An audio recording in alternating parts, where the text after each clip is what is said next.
Köyden, soydan gelirdiler. Bacı kardeş ikisi de mehribanıydılar. Kente bir şey oldu. Hamsın benim uşağımın üstüne attılar. Uşağın başı pozulmuşdu, gedenin başı pozulmuşdu.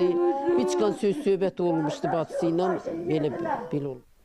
Sabirabadın Qardaşkənd kəndində qadın qətlə yetirilib. Onun aralarında yaranmış mübahisə zəminində qardaşı tərəfindən öldürüldüyü bildirilir.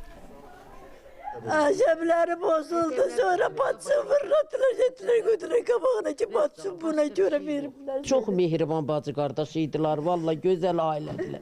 Namaz qılan, oruç tutan, o qız o qədər təmiz qız idi ki, dayı söhbət yox idi, onun ağlına, namusuna, heç kim heç nə deyə bilməzdi, Allaha and olsun. Evdar idi, ayrılıb gəlmişdi. Buradan ben bilmirəm, bunlar nətər olub, orada boşanıb gəlib, Bakıdan gəlib, burada nətər olubsa, nə isti olub, nə isti öldürüb bilmirəm.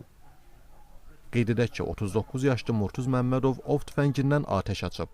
Bacısı 42 yaşlı Ülviyə Məmmədova aldığı ağır xəsarətlərdən hadisə yerində ölüb. Murtuz Məmmədov polis əməkdaşları tərəfindən saxlanılıb.